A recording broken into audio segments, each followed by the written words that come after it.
Bismillahirrahmanirrahim. Assalamualaikum warahmatullahi wabarakatuh. Nama saya Faiza Rahma Fadila dari jurusan Bimbingan Konseling Islam semester 3. Saya di sini akan menjelaskan periode-periode prenatal. Periode prenatal adalah periode perkembangan manusia yang berlangsung sejak konsepsi hingga kelahiran. Kurang lebih berlangsung selama 9 bulan dalam kalender atau 280 hari. Dengan kata lain, periode prenatal ini adalah periode ketika sel telur wanita dibuahi oleh sel sperma laki-laki dengan waktu kelahiran si individu. Periode prenatal ini bukan saja periode yang sangat khusus, akan tetapi periode yang sangat menentukan. Mengapa demikian? Periode prenatal mempengaruhi kualitas si ibu dan si bayinya yang lahir secara fisik maupun psikologis. Tentunya, janin yang berada dalam kandungan tidak hanya mengalami perkembangan secara fisik saja, akan tetapi mengalami perkembangan secara psikologis pula. Periode prenatal adalah masa yang sangat riskan. Tidak hanya itu, kondisi lingkungan dan sikap orang-orang sekitar itu dapat mempengaruhi perkembangan si anak. Ibu yang sehat secara fisik maupun psikologis akan melahirkan anak yang sehat secara fisik dan psikologis pula. Terdapat beberapa hal yang mempengaruhi perkembangan individu baru di masa mendatang, di masa dia akan tumbuh dan berkembang. Nah, menurut pendapat Elizabeth B. Harlock, pada periode prenatal terjadi momen penurunan sifat-sifat atau penentuan sifat bawaan sebagai dasar bagi perkembangan selanjutnya. Mungkin kita sering dengar ya istilah buah jatuh tidak jauh dari pohonnya. Begitupun sang anak, begitupun bawaan sang anak, baik bawaan secara fisik maupun secara sifat-sifatnya, dia akan mirip gitu ya, kalau bahasa kita akan seperti ayah maupun si ibunya akan mirip karena dari kedua orang tua itu mereka memberikan setengah kromosomnya kepada sang anak gitu.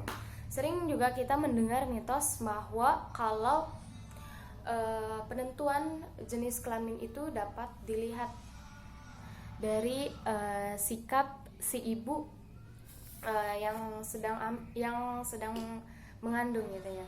Contohnya kayak kalau si ibu itu sering bermalas-malasan ketika hamil, maka akan melahirkan anak perempuan gitu. Tapi menurut ilmiah, jenis sperma yang menyatu dengan sel telur inilah yang dapat menentukan jenis kelamin si bayi. Jadi kondisi ketika sang ibu hamil ini tidak dapat mempengaruhi gitu. Itu hanya mitos gitu. Tapi secara ilmiahnya tidak benar.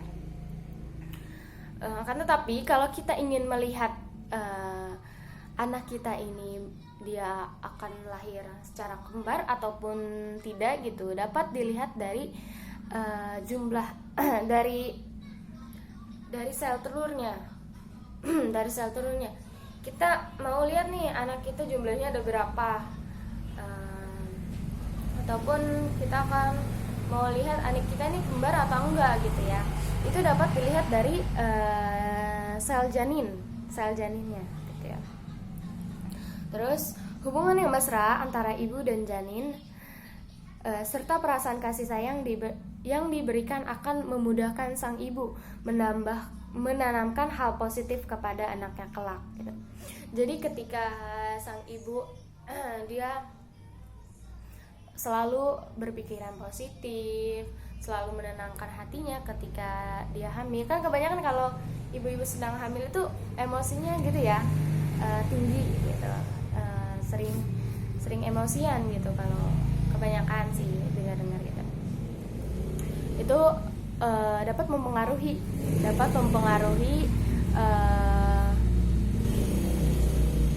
si bayinya ini nanti gitu, dapat menanamkan kalau kita selalu berpikiran positif. Insya Allah nanti anak yang kita lahirkan dia akan tertanam hal-hal yang positif juga gitu. Perasaan kasih sayang yang diberikan kepada janin juga akan mempengaruhi perkembangan jiwa anaknya di kemudian hari.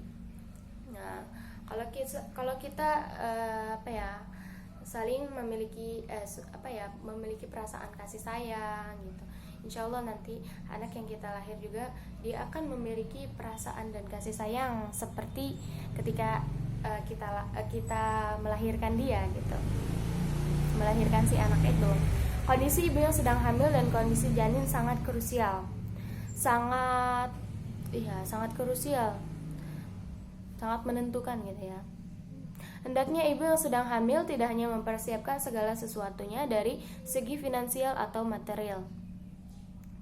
Nah, ketika hamil, sang ibu juga jangan selalu memikirkan hal-hal nanti kalau saya lahir uangnya dari mana ya, beli barang-barangnya dari mana ya. Jangan hanya itu aja gitu yang dipikirin. Tetapi kita harus selalu memberikan hal-hal positif kepada kita gitu, kepada sang ibu hamil ini gitu ya, karena akan dapat mempengaruhi perkembangan si anak nanti gitu. Ketika ibu sedang hamil, kondisi fisik dan jiwanya justru menjadi poin penting bagi lingkungan dan orang sekitarnya. Tuh, kondisi fisik dan jiwa ibu sedang hamil itu menjadi poin penting ketika kita berada di lingkungan sekitar, itu dapat mempengaruhi ya. Itu aja yang dapat saya sampaikan, kurang lebihnya mohon maaf. Wassalamualaikum warahmatullahi wabarakatuh.